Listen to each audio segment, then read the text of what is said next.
여러분 어제 살펴본 대로 4장 1절은 3장 전체에 여러분 이 결론이다 이렇게 말씀을 드렸습니다. 사실은 오늘 2절부터 시작해서 또 우리가 3절, 4절, 5절, 6절, 7절까지 이렇게 함께 보면 좋은 이유가 있는데 우리가 사정상 그러지 못하고 두 가지 명령 먼저 살펴보도록 하겠습니다. 주 안에서 기뻐하라고 하는 명령, 그 다음에 너희 관용을 모든 사람들에게 알게 하라고 하는 명령, 그 다음에 내일 살펴보겠습니다만은 기도하라 라고 하는 이 세 가지 명령을 좀 생각해 보십시오. 사도 바울이 3장의 전체 결론이 뭐였냐면 주 안에 서라는 것이었습니다. 주 안에 서는 자들이 여러분 나타나는 그 다음에 하나님 앞에서 드려지는 삶은 무엇이냐면, 잘 생각하십시오. 기뻐하는 삶, 관용하는 삶, 기도하는 삶입니다. 그러면 여러분 기뻐하는 삶은 누구에 관한 거냐면 이 세 가지는 관계적인 말이거든요. 기뻐하는 삶은 자기 자신과 하나님과의 관계에서 오는 기쁨입니다. 두 번째, 관용하는 것, 용서하고 사랑하는 것 누구에 관한 문제이죠? 이웃에 관한 문제입니다. 기도는 누구에게 하죠? 하나님께 하는 것 아니겠습니까? 하나님께 드려지는 거죠. 그러니까 주 안에 서 있는 사람의 세 가지 열매가 있습니다. 내가 성령 받았습니다. 내가 예수님 만났습니다. 예수 그리스도와 동행하는 사람입니다. 그러면 세 가지가 항상 있습니다. 자기 자신에 대하여는 염려하거나 슬퍼하거나 근심하지 아니하고 나를 붙들고 계신 하나님 때문에 늘 기뻐할 수 있는 삶이 있고, 또 두 번째로는 다른 사람에 대해서 내가 주 안에 서 있어서 주 안에 서 있으라, 그 말이 헬라어 원어로 무슨 말이라고 말씀드렸죠? 주의 길을 따르는 삶이에요. 주 안에 서라 있는 말이 주의 길을 따르는 삶이 주 예수 그리스도의 마음을 품는 삶이라고 여러분들에게 말씀을 드렸습니다. 그러면 다른 사람에 대해서 언제나 관용하는 삶을 살게 되어 있습니다. 여러분 주 안에서 예수 그리스도의 마음을 품고 낮아지고 여러분 종의 형체를 입고 섬기기를 기뻐하는 사람, 자기를 비우기를 기뻐하는 사람은 여러분 하나님께 기도할 수밖에 없다는 거죠. 그래서 3장의 총 결론은 주 안에 서라고 하는 것이고, 그 주 안에 서는 자들이 나타나는, 주 안에 서 있습니다 라고 하는 사람들의 나타나는 특징은 세 가지입니다.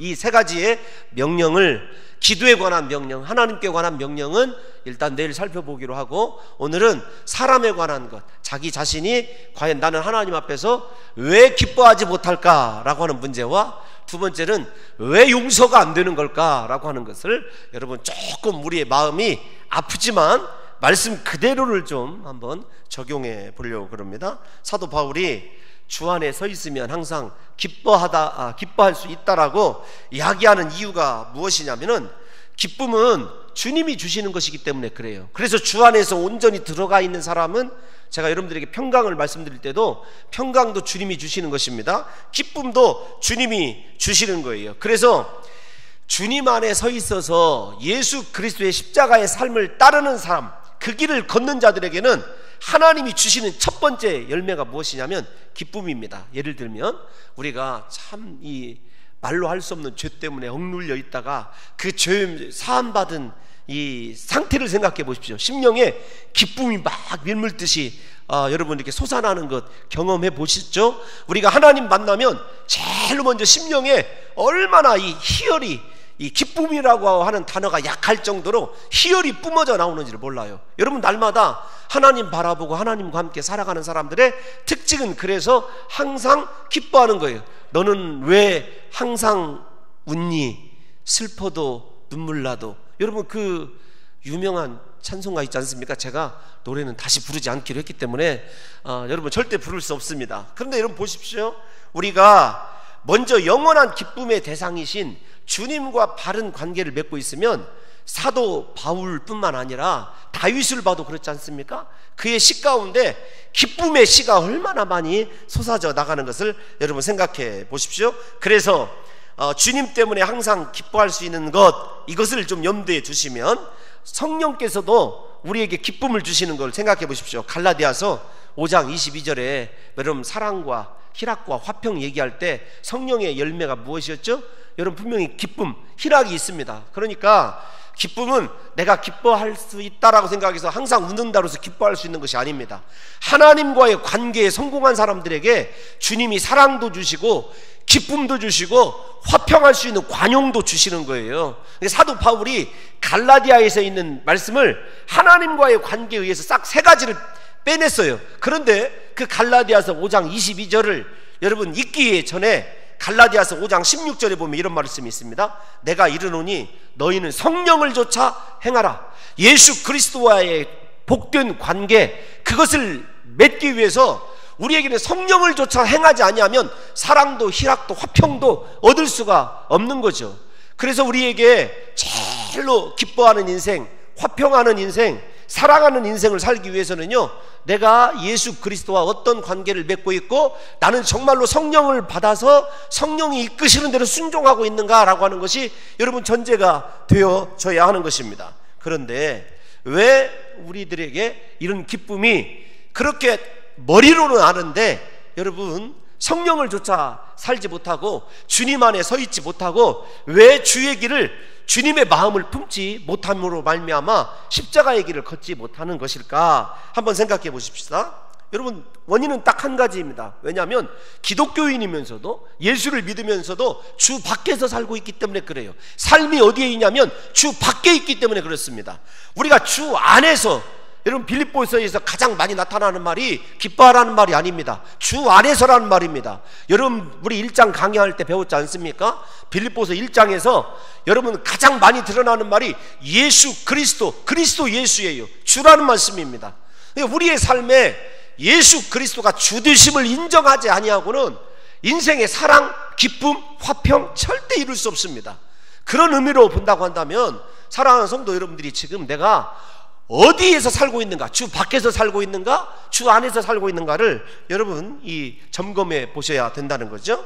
그래서 오직 주님만 따라서 사는 사람에게는 진정한 기쁨을 소유할 수 있습니다. 반대로 주님을 따라 살지 못하는 자들에게는 오늘 본문에 나와 있는 대로 갈등과, 크게 갈등입니다. 다른 사람과 같은 마음을 품어야 될 정도로 갈등이 나오게 되고, 두 번째로는 염려가 나오게 되는 거예요. 그러니까 우리가 예수 안에 있으면 없어져야 될 것 두 가지가 있습니다. 사람과의 갈등, 예수 안에 있습니다. 나는 정말로 예수님 만난 사람이고 주 예수의 마음을 품은 사람입니다. 두 가지가 없어야 되는데 인간관계, 사람과의 갈등이 없어야 되고, 두 번째로는 염려하는 것이 없어야 돼요. 이제 그 염려가 오늘 다 살펴볼 수 있었으면 좋을 텐데 그렇지 않은 거죠. 여러분 생각해 보십시오. 주님만 의지하고 내 속에 성령이 이끄시는 대로 성령을 좇아서, 성령이 너 기도해라 하면 기도하고, 네가 용서하고 네가 먼저 손 내밀으라 하면 손 내밀고, 너 자신에 대해서 여러분 열등의식을 갖지 말고 네 자신 스스로가 나 같은 죄인에게 찾아와 주셔서 십자가에 못 박혀 죽으신 예수 그리스도, 그 십자가 하나로만도 충분히 기뻐할 수 있다는 거예요. 여러분 우리에게 십자가 외에 다른 무엇으로 우리를 기쁘게 할 수가 있겠습니까? 세상에 그 수많은 사람들이 예수 믿고 싶어도 예수를 믿지 못하는데 예수님이 내게 찾아와 주셨어요. 나 같은 죄인에게 찾아와 주셨습니다. 그분을 구주로 고백하게 합니다. 우리의 모든 죄악을 다 씻어주셨다는 것을 믿게 됩니다. 그러면 예수 그리스도의 삶이 환경을 초월하고 사람을 초월한 삶을 살았기 때문에 우리가 환경을 초월하고 사람을 초월할 수 있는 비결이 예수 안에만 있습니다. 그러니까 그것을 다시 좀 쉽게 말씀을 드리면, 정말로 나는 십자가 구속에 확신이 있는가? 그 사람은 십자가만으로도, 주님의 그 십자가 사랑만으로도 세상을 초월할 수 있고 기뻐할 수 있게 되는 줄로 믿습니다. 여러분 책을 읽다 보니까 영국의 옛날 루이스 황제가, 여러분 그게 저는 우리나라 찬송가 가사인 줄 알았어요. 루이스 황제가 민정 시찰을 나간 거예요. 그런데 어느 시골에 가는데 여러분 물방앗간 집에서 찬송 소리가 이렇게 가사가 울려 퍼지는 거예요. 울려 나오는 거예요. 그러니까 참, 야, 내 마음속에는 기쁨이 없는데 이 시골 촌노가 이 물레방아에서 이 뭐라고 할까요, 곡식을 찌으면서 찬송을 부르는 거예요. 그게 오늘은 찬송 얘기가 많이 나와서는 안 되는데, 세상 사람 날 부러워 아니하여도 나도 세상 사람 부럽지 않네. 여러분 그 찬송 혹시 어르신들 기억하십니까? 절대 노래는 안 하겠습니다. 여러분, 세상 사람 날 부러워 아니하여도 나도 역시 세상 사람 부럽지 않네. 하나님의 은혜를 생각할 때에 할렐루야 찬송이 저절로 나네. 이 찬송을 부르고 있는 거예요. 이게 의역을 했더라고요. 의역을. 그러니까 우리가 알고 있는 가사로 의역을 했을 뿐이에요. 그런 비슷한 노래를 한 거예요. 루이스가 나는 세상의 모든 것을 다 가지고 있고 조공을 받고 정말로 좋은 집에서 좋은 옷을 입고 진수성찬을 먹고 사는데 내가 기뻐했던 적이 있었던가? 없었던 거예요.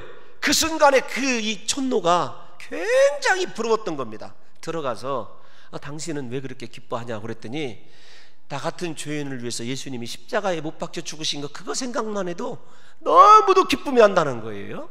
여러분, 그러면서 이제 그렇게 고백을 하니까 황제 루이스가 뭐라고 얘기했냐면 다음부터 찬송가 가사를 이렇게 불러주게. 세상 사람 날 부러워 아니하여도 영국 황제 루이스가 날 부러워하네. 십자가의 사랑을 생각할 때 할렐루야 찬송이 저절로 나네. 여러분, 영국 황제 루이스가 날 부러워한다. 여러분, 실제 제가 경험한 겁니다. 문화관에서 이렇게 샤워를 하면서 제가 찬송을 부르고 있었어요. 그랬더니 봉동에 여기에다가 이렇게 그림을 막 새기신 분이 와가지고 이게 제가 누군지 잘 모르는 거죠. 아니 무엇이 그렇게 좋다고, 나는 세상 살면서 성질밖에 안 나더만. 그 아저씨는 이렇게 노래를 불렀어요. 그러니까 뒤에 이제 우리 김지영 장로님 친구가 저분이 봉동 중앙교회 목사님이요, 이제 이렇게 얘기를 하더라고요. 저한테 물어봤어요. 정말 그렇게 기쁨이 있냐? 여러분, 인간적으로 생각하면은 목회자의 길이 외로움, 스트레스 뭐 그런 거거든요. 그런데 나 같은 것을 주님이 사용하시고 생명을 연장시켜 주시고 무엇보다도 그렇게 죄가 많음에도 불구하고 내 육체 위에 성전을 삼으시고 하나님이 계신 거 생각하면 여러분 순간순간 기쁨이 울려 나오거든요. 여러분, 그래서 기쁨은 하나님과의 관계에서 나오는 거예요. 내가 기뻐하지 못하는 이유는 지금 하나님과의 관계에 무언가 모르지만 실패하고 있다는 거죠. 그 실패가 어떤 거냐면 십자가 구속의 은혜가 귀한 것으로 여겨지질 않아요. 왜 십자가 은혜가 귀한 것으로 여겨지지 않을까요?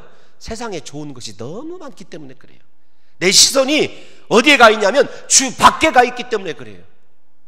여러분, 우리 이번 한 주 십자가를 묵상할 때 물론 나의 죄를 위하여 이렇게 가시관을 쓰신 주님의 고통을 생각하는 거 좋지만 십자가 은혜, 그분이 아니었다면 내가 어떻게 천국 백성이 되었을까?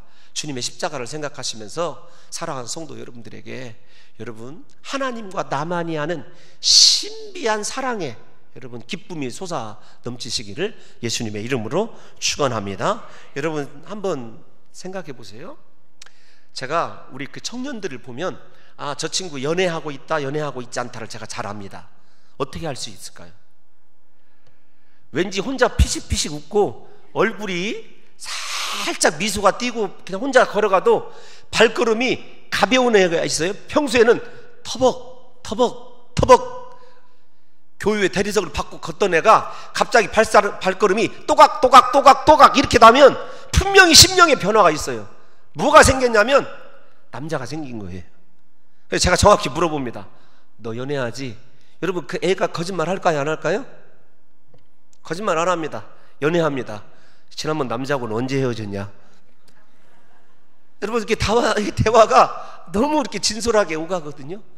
사람이 사람만 생각해도요, 정말 여러분들은 연애라는 것이 무엇인지를 몰라서 전혀 제가 말씀드리는 걸 이해를 못 합니다.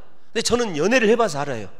어느 곳에 있어도 무얼 해도 힘들지 않습니다. 사랑하는 사람이 있으면 정말로 지금 그렇다는 것은 아닙니다. 그러나 옛날에 분명히 그랬었습니다. 제가 그걸 확실히 알거든요. 우리 사랑하는 성도 여러분 생각해 보십시오.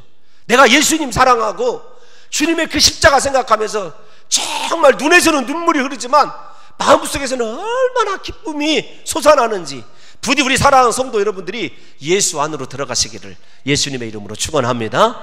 이번 고난 주간에는요 주님이 기쁨 주시기를 예수님의 이름으로 축원합니다. 여러분, 기쁨을 제가 얘기할 때 예수님이 주시는 거다 이렇게 말씀을 드렸어요. 우리가 요한복음 3년 동안 강해 배울 때 15장 11절에 이렇게 얘기하고 있지 않습니까? 내가 이것을 너희에게 이름은 내 기쁨이 너희 안에 있어 너희 기쁨을 충만하게 하려 함이라. 예수 그리스도의 기쁨이 내 안으로 오지 않는 한 절대로 우리는 기뻐할 수 없다는 거예요. 세상 것이 우리를 기쁘게 할 수 있을까요? 잠깐은 있습니다. 세상의 기쁨은 유통기한이 있어요. 그러나 나를 사랑하셔서 영원한 시간을 이끄시고 유한한 내 속에 들어오신 주님이 주시는 그 기쁨은요 영원한 거예요. 왜냐하면 천국을 바라봐지고 이 세상에 미련이 없고 정말로 온 우주를 창조하신 그분이 제 손 붙잡고 걸어가는 거 한번 생각해 보십시오. 예? 옛날에 제가 참 감동 있게 본 적이 있었어요. 어느 때냐면 노무현 대통령이 여러분 이렇게 용인에 방문해가지고 이렇게 절구를 직접 이렇게 찢던 그 화면이 있습니다. 어딘가 찾아보면. 그런데 그 어린 아이들이 이렇게 거기를 놀러 왔어요. 근데 그 아이를 이렇게 안아주고 그 아이와 이렇게 손을 잡고 이렇게 자기 손주도 아닌데 걸어가는 그 장면을 부모가 너무 영광스럽게 생각하는 거예요. 대통령님 사진 한번 찍어도 되겠습니까? 막 그런 장면이 나와요. 여러분 대통령이 우리 자식 손만 잡고 가도 정말로 그거 특별한 기념으로 세워주고 그러고 싶은데 여러분 예수님이 십자가에 못 박힌 그 손을 나를 향하여 내밀어 주시고 얘야 너 힘을 내라. 내가 네 손 잡고 있다. 얘야 내가 영원히 이 손 놓지 않는다. 내가 너와 임마누엘로 함께하리라. 여러분 그런 확증을 들으면서 우리 삶의 기쁨이 없다고 한다면 이거 큰 문제 아니겠습니까? 예? 앞에서 얘기한 대로 사랑하는 남녀가 손만 잡고 걸어가도요 제가 여러분들에게 말씀드렸지 않습니까? 이 전주에서 서울까지 가장 여러분 빨리 갈 수 있는 방법은 여러분 어떤 건지 아세요? 자가용 타고 가는 거 여러분 KTX 타고 가는 거 아닙니다. 사랑하는 사람과 함께 가면 가장 빨리 갑니다. 왜 그렇게 빨리 와? 빨리 도착해요. 그때는. 여러분 그래서 기쁨은 예수 그리스도와의 관계예요. 신앙생활 하면서 여러분 한 번도 기뻐하지 못한 사람은 삶의 주소가 예수 밖에 있어요. 예수님의 손을 잡아보지를 못했습니다. 예수 그리스도의 영원한 기쁨이 내 속에 들어오려면 죄가 없어져야 되고 내 속에 세상의 욕심이 사라져야 되고 예수 그리스도의 마음처럼 여러분 우리의 모든 것을 다 내려놓아야 돼요. 세상 것 내려놓게 될 때 주님이 우리 안에 들어오셔서 그분의 기쁨을 주시는 것 아니겠습니까? 여러분 요한복음 16장 22절에서 예수님이 뭐라고 말씀하셨죠? 지금은 너희가 근심하나 내가 다시 너희를 보리니 너희 마음이 기쁠 것이요 내가 다시 너희를 보리니 너희 마음이 기쁠 것이요. 예수님 바라보시기를 바랍니다. 예수님이 우리에게 찾아와 주시고 그분을 보여주실 때 그때서야 우리의 여러분 심령 속에 영원한 기쁨이 솟아나는 거죠. 그리스도 예수를 바라보지 아니하고는 기뻐할 수가 없는 거죠. 왜 그렇게 신앙생활하면서도 여러분 얼굴 표정이 어둡고 그늘이 지고 교회에 와서도 마치 십자가를 지시고 가시는 예수 그리스도를 너무 닮아서 그런지 왜 그렇게 인생이 힘들어 보입니까? 예수 그리스도가 보이지 않기 때문 아닙니까? 내 앞에 서 계신 예수 그리스도 생각해 보십시오. 스데반을 보세요. 자기를 향하여 돌로 치는 여러분 바리새인들을 바라본 것이 아니라 자기를 기다리고 계신 예수 그리스도를 바라보니까 그 고통의 순간에서도 그의 얼굴이 무엇같이 빛나요? 천사같이 빛나는 것 아니겠습니까? 우리의 사명이 아무리 힘들어도 십자가의 길이 아무리 고통스러워도 주님이 보이고 주님이 내 인생에 앞서서 가시는 것이 느껴지고 심지어는 주님이 나를 안아주시고 얘야 내가 너를 안다 네 마음을 내가 안다 위로해 주셔도 우리 속에서 회복되는 것이 기쁨 아닙니까? 여러분 무엇으로 기쁨을 얻고자 하십니까? 그렇게 한국 교회가 여러분 기도하는 돈 때문에요? 돈 있으면 좋죠. 그러나 그것 때문에 예수 그리스도를 잃어버리면 돈이요 더 화를 불러 일으킨다는 사실을 우리가 너무도 잘 알고 있는 것 아닙니까? 베드로 사도가 기쁨을 잃어버린 사도 아닙니까? 왜요? 예수 그리스도를 부인하고 부정했기 때문에. 그런데 그가 베드로전서 1장 8절에 보면 예수 그리스도를 다시 만나고 난 이후에 예수를 너희가 보지 못하였으나 사랑하는도다. 이제도 보지 못하나 믿고 말할 수 없는 영광스러운 즐거움으로 기뻐한다. 믿음이 있으면 기뻐한다는 거예요. 영광스러운 세상의 것으로는 표현할 수 없는 제가 베드로 전서를 읽으면서 이런 멋있는 표현을 베드로 사도가 했다는 것이 참 제게는 또 다른 감동이 되었어요. 죄송합니다, 이렇게 표현을 해서. 무식한 어부였던 그가, 예수 그리스도를 부인했던 그가, 예수를 너희가 보지 못하였으나 사랑하는도다, 예수 그리스도를 보지 못하고 사랑하게 되면, 예수님을 사랑하게 되면 이제도 보지 못하나 믿고 말할 수 없는 영광스러운 즐거움으로 기뻐하나니, 우리의 즐거움은 세상 것이 아닙니다. 저속한 즐거움이 아니에요. 영광스러운 즐거움인 줄로 믿습니다. 예수 그리스도를 사랑하게 되면 우리 속에는요, 정말로 세상 것으로는 비유할 수 없는 가장 거룩한 즐거움이 우리 속에서 솟아나게 되는 줄로 믿습니다. 여러분, 사도 바울이 얘기한 주 안에서 항상 기뻐하라, 이 말을 제가 20세기 새성경이라고는 다른 스탠다드 버전으로 좀 찾아봤어요. 그랬더니 뭐라고 되어 있냐면, 언제나 주님과 함께 연합해 있음을 기뻐하라, 이렇게 번역을 해놨더라고요. 근데 저는 이 번역이 더 훨씬 더 멋있어요. 주 안에서 항상 기뻐하라, 이 말보다 주님과 함께 연합해 있어서 기뻐해라. 너 주님과 함께 있느냐, 사랑하느냐, 연합해 있느냐, 그분과 온전히 합일하고 있느냐, 그 뜻이에요. 하나로 되어 있느냐. 주님과 하나가 되어 있으면 여러분 기뻐하게 되어 있는 줄로 믿습니다. 우리 봉동 중앙교회 성도들의 얼굴이 다른 교회 성도들과 좀 다르시기를, 옆에 있는 사람 한번 쳐다보십시오. 쳐다보라고 한다고 꼭 다시 쳐다보지 마시고 새벽에는 쳐다보지 않으셔야 됩니다. 여러분, 우리 그 구여전도연들이 얼마나 예쁜지, 제가 이렇게 남의 그 젊은 여자들 예쁘다고 하는, 잘 들으셔야 돼요. 지금 보는 것이 예뻐요. 눈들이 좀 예쁘더라고요. 그래서 참 공사하신 분들이 이렇게 다 이렇게 쫙 이렇게 서 계시니까 새벽에는 표시가 좀 많이 나는 것 아닙니까? 그래도 얼마나 이렇게 아름답게 찬양들을 하시고 부디 그 기쁨 영원히 간직하셔서 우리의 삶 속에 예수 그리스도가 주는 그 은혜와 기쁨 외에는 다른 것이 없으시기를 예수님의 이름으로 축원합니다. 관용이란 말,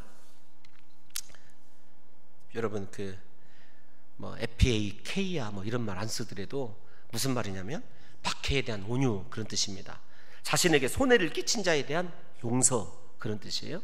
내게 손해를 끼친 자를 용서하라. 관용, 다양한 말로 표현이 돼 있어요. 제가 보니까 찾아보니까 말로 할 수 없이 이걸 5가지 6가지로 번역을 해놨어요. 양보하는 영이다, 젠틀한 스피릿이다, forgiving 스피릿이다, 용서하는 영이다. 무슨 말이냐면 이런 말이 다 있어요. 어떤 거냐면 더 큰 목적과 비전을 위해서 자기 의견을 포기하고 양보하되, 어떤 자에게까지 양보하냐면 나에게 손상을 입힌 자에게까지 양보하는 거예요. 그게 관용입니다. 여러분, 인생에 큰 목적이 있으면 짜잘한 것은, 작은 문제는 우리가 이게 추월할 수 있는 것 아니겠습니까? 초월할 수 있는 것 아니겠습니까? 부디 우리 사랑하는 성도 여러분들이요, 다른 버전에 봤더니 이렇게도 써 있어요. 상대방이 나를 어떻게 대하든 상관없이 그에게 부드럽게 대하는 자세, 이게 관용이라고 번역을 해놨고, 또 한 구석에는 이렇게 해놨습니다. 상대방의 허물과 약점을 알고도 그것을 덮고 용서하는 자세. 그러니까 온갖 좋은 말로 다 번역이 되어 있어요, 이 관용이라는 말이. 여러분, 그래서 제가 FAK야, 이게 어떤 뜻이냐, 어떤 뜻이 가장 적합하냐라고 하는 것을 봤더니, 여러분, 이 에피라고 하는 접두사로부터 시작을 해보니까 내 곁에서 나를 심하게 옆구리를 찌르는 그 사람에 대해서 끝까지 부드러운 마음으로 사랑해주는 것, 나를 찌르는 가시를 가시로 여기지 않고 그 사람을 내 스승으로 여기고 사랑해주는 것, 이게 관용이더라고요. 여러분, 이거 정말 놀라운 이야기 아닙니까? 생각해보니까 홍 목사에게도 스승이 많이 있더라고요. 그 사람 때문에 사랑할 수 있고, 그 사람 때문에 예수님을 생각할 수 있고, 그분 때문에 예수 닮은 삶을 살아가게끔 하나님이 나를 그 사람에게 붙여놓은 거예요. 그러니까 그 가시 때문에 원망하고 불평하고 낙심하는 사람은 주 안에 서 있는 사람이 아니에요. 주 안에서 한 번도 예수 그리스도와 거룩한 즐거움을 나눠본 사람이 아닙니다. 믿음이 없는 거죠. 사랑하신 예수님을 바라본 적이 없다는 겁니다. 한마디로 성경이 말하는 관용은 예수 그리스도의 십자가 사랑을 말하는 것 아니겠습니까? 예수 그리스도의 마음을 이야기하는 겁니다.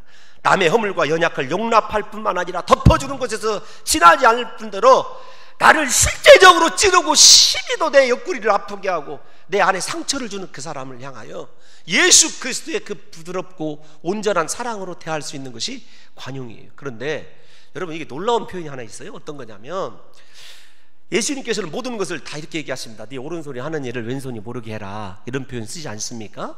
주님이 우리에게 주신 은혜를 대부분 은밀, 겸손, 이걸로 표현해요. 은밀하게 해라, 겸손하게 해라, 뭐 이렇게 표현하지 않습니까? 그런데 관용만큼은 그렇게 얘기하지 않았어요. 용서하는 사랑, 너를 찌르고 힘들게 하는 그 사람을 향해서는 뭐라고 했냐면, 네가 관용하고 사랑하고 있음을 모든 사람이 알게 해라, 드러내라는 거예요. 나타나게 하라는 거예요. 그러니까 우리가 자랑할 수 있는 건 십자가 사랑밖에 없어요. 그 사랑, 용서하는 것, 나를 찌르는 그 사람을 위하여 눈물로 기도하고 금식하며 기도하는 것, 그거 나타내야 됩니다. 나머지 것은 다 숨겨야 돼요. 은밀하게 해야 돼요. 충성하는 거, 봉사하는 거, 헌신하는 거, 행여나 다른 사람이 알까 조심스럽게 해야 됩니다. 그러나 교회가, 여러분, 사랑의 이 기폭제가 시작이 돼서 전체 사랑이 우리 교회에 팽창하기 위해서는 여러분, 너희 관용을 모든 사람에게 알게 해야 됩니다. 내가 이렇게 사랑하는 사람이다, 그거 알게 해야 되는 것 아니겠습니까? 주님이 드러내라, 너 모든 사람들이 너를 알게 해라, 그거 하나, 예수님의 십자가 사랑 알게 하라는 것 하나를 지금 사도 바울이 우리에게 권면하고 있는 것입니다. 여러분, 예수 그리스도께서 뭐라고 말씀하셨냐면 이렇게 말씀하셨죠. 70번씩 7번씩이라도 이렇게 얘기하면 여러분 이해가 가십니까? 다 무조건 용서해라, 끝까지 용서해라, 그렇게 말씀하셨지 않습니까? 그러면서 뭐라고 얘기하냐면, 주께서 가까우시다, 그 말은, 이 말이 참 그 하나님의 유머인데, 주님이 재림하실 때가 가까워요. 그런데 중요한 게 있어요. 그 말을, 이게 한 단어를 살짝 바꾸면 어떤 단어가 되냐면, 주님이 네 곁에 계시지 않느냐, 가까이 있지 않느냐, 그 뜻입니다. 미래형으로 쓰면 맞아요. 주님이 재림한다, 그런 뜻이지만 너 곁에 계신 주님을 생각해봐라. 십자가에서 그분은 자기 자신을 찌르는 자, 모욕하는 자, 그들을 향하여 주님이 하신 기도가 무엇이죠? 주님, 하늘에 계신 아버지가 어떻게 기도했습니까? 저들의 죄를 용서해달라고 주님이 기도하셨어요. 그러니까 내 곁에 계신 주님, 재림하실 주님을 의미하는 거지만, 가까이 계신 주님이 그렇게 원수도 용서하셨는데 내가 왜 용서하지 못하느냐? 죄송합니다, 거꾸로 가보면 주 밖에 서 있어요. 하나님을 바라보지 못했습니다. 그분을 사랑하지 못했습니다. 십자가의 은혜가 무엇인지를 체험해보지 못했어요. 내가 얼마나 큰 죄인인지를 모르는 거예요. 내가 1만 달란트 빚졌다가 탕감받은 자인 것을 모르는 것 아니겠습니까? 우리가, 제가 목표해 보면 심령의 평안을 가장 큰 이게 잃어버릴 때는 어느 때냐면 사람과의 관계입니다. 사람과의 관계만큼 피를 말하는 게 없죠. 스트레스 굉장히 쌓입니다. 어떤 일이 잘못돼서는 여러분 그거 어떻게든 방법이 있겠지만, 사람과의 예기치 않은 여러분 이 마음의 아픔이 시작되면 이거 고통스러운 것 아닙니까? 특별히 제가 이 빌립보서를 강의를 시작했는데, 우리 교회에 어떤 한 이 여전도 교회가 지금 약간의 문제가 생겼어요. 그래서 제가 어찌면 그렇게 말씀이 나오고 똑같이 함께 가냐, 저는 이 말씀이 함께 가는 것만으로도 놀랍거든요. 왜 그럴까요? 왜 진실하지 못할까요? 왜 용서하지 못할까요? 왜 사랑하지 못할까요? 왜 그럴까요? 여러분, 빌립보 안에 지금 어떤 인간관계가 틀어져 있죠? 유오디와 루디아와 순두기의 문제 여러분들에게 말씀드렸지 않습니까? 그런데 사도 바울이 주 안에서 같은 마음을 품으라고 우리에게 여러분 권면해 주고 있어요. 왜냐하면 너희들이 다투면 전체 양들이 손해를 본다는 거예요. 그렇기 때문에 사랑하는 성도 여러분들이 아셔야 될 것이 있습니다. 당회가 문제가 생기면은요, 손해는 누가 보는 줄 아십니까? 여러분들이 봐요. 양이 봅니다. 교회가 봐요. 장로님들, 우리 장로님들이 지금 잘하고 계시니까, 장로님들 되실 분들은요, 그거 아셔야 됩니다. 내가 말 한마디 잘못하면 교회의 손해다, 그런 두려운 마음으로 직분을 받지 않으면 여러분 장로 되면 바로 뒤에다 뒷짐 지거든요. 뒷짐 바로 집니다. 그렇게 안수 집사 때 겸손하고, 목사님 말씀이면은 100번 순종할게요. 제가 여러분들에게 쓰던 불멸에 남긴 용어 있지 않습니까? 아니 공갈,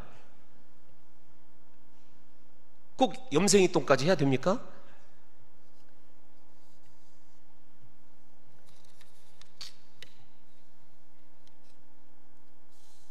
그래서 여러분, 어떤 의미에서 관용은 전체를 화목하게 하는 유일한 거예요. 교회를 하나로 묶어주는 것이 관용입니다. 순두개와 유디아가 관용을 잃어버렸기 때문에 그런 것 아니겠습니까? 그러면 사도 바울뿐만 아닙니다. 사랑의 사도 요한이 뭐라고 얘기했냐면 요한 1서 2장 9절에서 11절을 보겠습니다. 요한 1서 2장 9절에서 11절을 보면 빛 가운데 있다 하며 그 형제를 미워하는 자는 지금까지 어두운 가운데 있는 자요, 그의 형제를 사랑하는 자는 빛 가운데 거하여 자기 속에 거리낌이 없으나 그의 형제를 미워하는 자는 어두운 가운데 있고 또 어두운 가운데 행하며 갈 곳을 알지 못하나니 이는 어두움이 그의 눈을 멀게 하였습니다. 사랑하지 못하면은요, 내 인생 길을 잃어버리는 것이 문제예요. 왜 용서해야 되냐면, 여러분 다른 뜻으로 받아들이지 마십시오. 왜 관용해야 되냐면 내 길의 방향을 찾기 위해서 사랑하고 용서해야 돼요. 주님이 나 때문에 용서하는 거예요. 나 때문에. 다시 한번 띄워줄 수 있습니까? 요한 1서 제가 읽어드린 이 본문을요 띄워줄 수 있으면 좋겠네요. 미안합니다. 요한 1서 2장 9절에서 11절 제가 다시 한번 읽어드릴게요. 빛 가운데 있다 하며 그 형제를 미워하는 자는 지금까지 어두운 가운데 있는 자요, 그의 형제를 사랑하는 자는 빛 가운데 가여 자기 속에 거리낌이 없으나 그의 형제를 미워하는 자는 어두운 가운데 있고 또 어두운 가운데 행하며 갈 곳을 알지 못한다. 영혼의 길을 잃어버린 사람이에요. 인생의 길을 잃어버린 사람이에요. 그러니까 교회에서 가장 나쁜 사람은 어떤 사람이냐면 이간질시킨 사람이 가장 나쁜 사람이에요. 그 사람으로 하여금 그 사람의 인생길을 잃어버리게 하는 거예요. 특별히 목회자와 성도 간에. 여러분, 형제를 대하는 태도를 보면 그 사람 인생이 성공할 것인가 아닌가가 보여지는 것 아니겠습니까? 그러니까 저도 저 때문에 사랑하려고 그래요. 나 때문에 목회의 길 놓치지 아니하고 영생의 길 놓치지 아니하고 인생에 하나님이 작정하신 그 길 놓치지 않기 위해서 제가 그냥 사랑하려고 하는 거예요. 그렇기 때문에 제일 먼저 걸리는 사람들을 위해서 기도해 주는 것 아니겠습니까? 사랑하지 못하면, 용서하지 못하면 성경은 뭐라고 얘기하냐면 너 어두운 데 있다, 너 갈 길을 잃어버렸다, 인생 꼬여가는 거죠. 형제를 대하는 태도를 보면 하나님의 자녀인지 아닌지 분명히 알 수 있다는 것입니다. 형제 사랑 없이는요 하나님의 아들이다 이렇게 인정받을 수 없어요. 예수님은 내 원수를 사랑하라고까지 말씀하시지 않습니까? 왜 사랑하라고 그랬어요? 그 사람 때문에? 아닙니다. 나 때문에. 하늘의 은혜의 통로가 막히지 아니하고 축복의 통로가 막히지 아니하고 내 인생길이 막히지 않게 하기 위해서 원수까지 사랑하라고 한 거죠. 여러분 잘 아는 말씀 마태복음 5장 23절에서 24절에 있지 않습니까? 그러므로 예물을 제단에 드리려다가 거기서 내 형제에게 원망 들을 만한 일이 생각나거든 예물을 제단 앞에 두고 가서 형제와 먼저 화목하고 그 후에 와서 예물을 드리라. 말씀이 이렇게 얘기하고 있잖아요. 말씀이. 우리 주님 오시는 날까지 사랑합시다. 십자가의 사랑을 자랑하는 교회 됩시다. 여러분 교회 사이즈가 얼마 이거 자랑하지 말고 우리 교회는 사랑하는 교회입니다. 목회자와 성도가 사랑하는 교회고 성도와 성도가 사랑하는 교회입니다. 그 사랑을 좀 드러냅시다. 예? 표현해보세요. 좀 사랑을 좀. 하나만 더 읽어드리고 말씀 맺을까 합니다. 요한 1서 3장 10절에 보면 요한 1서 3장 10절에 보면 이러므로 하나님의 자녀들과 마귀의 자녀들이 나타나나니 무릇 의를 행치 아니하는 자나 또는 그 형제를 사랑하지 아니하는 자는 하나님께 속하지 아니하겠다. 다시 한번 읽어볼까요? 시작.